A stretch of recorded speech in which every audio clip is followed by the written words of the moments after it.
প্রশ্ন বলছেন, আসসালামু আলাইকুম ওয়ালাইকুম সালাম। আমার একজন মেয়ে আছে, আমি তাকে ছোট থেকে দিনের তরবিয়ত দিচ্ছি। ইদানিং সে দিন থেকে একেবারে গাফেল, জিকির আজকার কোরআন হাদিস থেকে অনেক দূরে চলে গেছে। জিকির আজকার যদি সুন্নত নফল জিকির আজকার থেকে দূরে যায় সেটা বড় অপরাধ নেই, যদিও সেটি গাফিলতি। কোরআন হাদিস থেকে মানে কোরআন তেলাওয়াত করছেন না, কোরআন তেলাওয়াত সুন্নত মুস্তাহাব কাজ, কিন্তু কোরআনের প্রতি আমল করতে হবে। কোরআন হাদিসে যা ফরজ করা হয়েছে তা পালন করতে হবে। জি, দূরে চলে গেছে বলতে যদি সে সাবালিকা, নামাজ পড়ে না, পর্দা করে না, তাহলে এটা হারাম কাজ। জি, অনেক বলার পরেও সংশোধন হয় না, এই ক্ষেত্রে আমি কি গুনাহগার হব? আপনার মেয়ে, সুতরাং আপনি তার উপর চাপ সৃষ্টি করতে পারবেন।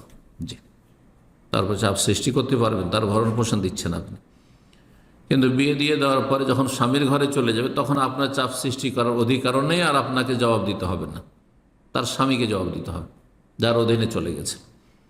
যতক্ষণ আপনি তাকে খাওয়াচ্ছেন, পড়াচ্ছেন, বাসায় রাখছেন, ততক্ষণ আপনাকে হিসাব দিতে হবে।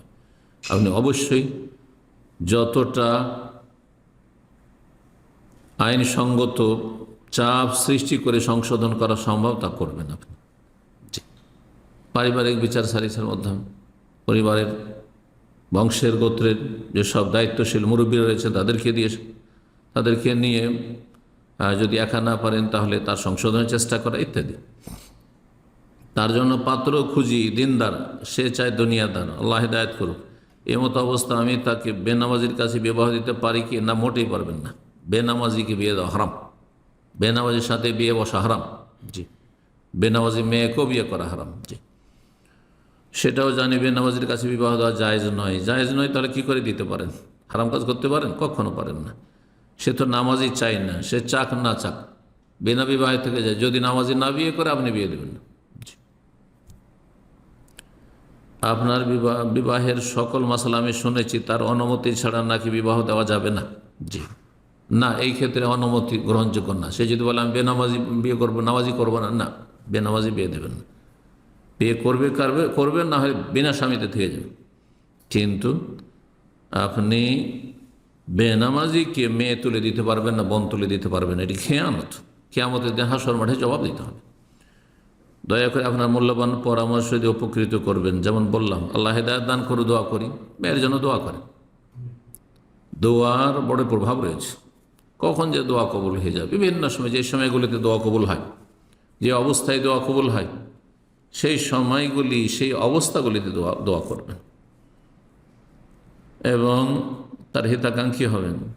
তাকে নাসিহা করে উপদেশ দেবেন, বোঝাবার চেষ্টা করবেন যে বাবা মায়ের চাইতে বেশি হিতাকাঙ্ক্ষী পৃথিবী তার কেউ হইতে পারেন আল্লাহ ছাড়া। আল্লাহর পরে বাপ মায়ের চাইতে বেশি হিতাকাঙ্ক্ষী কেউ হইতে পারবে না। বাপ মা এই দুইজন একমাত্র মানুষ যারা কোনোদিন ছেলে মেয়ের হিংসা করে না। যতই উন্নতি করে যাক না কেন, যত উন্নতি করুক, চাইবে যে আরও উন্নতি করুক। এটা মায়ের পেটের ভাইয়ের মধ্যে হয়তো পাবেন না। এই স্ত্রীও হিংসা করতে পারে, স্বামীও হিংসা করতে পারে স্ত্রীর, কিন্তু বাপ মা কোনোদিন হিংসা করবে না। বাপ মায়ের মূল্যায়ন করতে হবে।